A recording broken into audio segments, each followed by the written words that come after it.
Once we've correctly cleaned and correctly inhibited a heating system, why do we have a need then to check it annually? Surely, if we've cleaned it correctly and inhibited it correctly, those products should last the life of the heating system, shouldn't they? Well, actually, no, they don't. Inhibitors are complex formulations of inorganic and organic chemicals. These can be susceptible to oxidation and thermal degradation.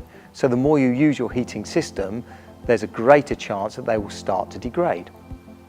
Inhibitors can also be used up by being absorbed onto the surfaces of any debris that you've got within the heating system. So they don't just lay down on the surface of the component metals, but they also lay down on any magnetite that happens to be present within the system. But how big a problem is that? If you consider the particle size of magnetite, which is on average around about 8 microns, this means that you have lots and lots of very small particles making up a mass of magnetite. So you get a very big surface area for a small mass.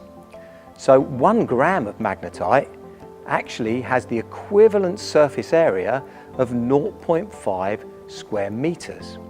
So imagine that 1 gram of magnetite has the same surface area as the internal surface of 1 radiator.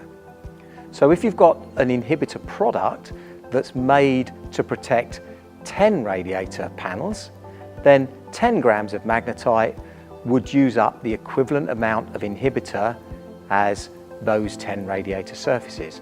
Therefore, surely there's a need to check that inhibitor level and add more inhibitor if you've got magnetite present.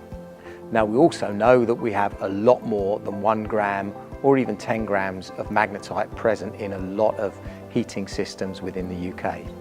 Industry recognises the need to check and maintain system water treatment annually and is proposing that this is now done in regulation or within codes of practice for the industry.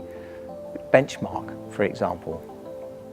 There's been some testing recently of real systems by some of the OEMs in the UK, which has provided more evidence that frequent testing and top-up is necessary. We need to treat domestic systems more like commercial systems, where they recognise the need to check the systems and retreat them as necessary. In fact, within the commercial sector, they advise doing this 4 times a year, not once. So it really isn't onerous every time an installer comes to do an annual boiler check for him to do an annual system check.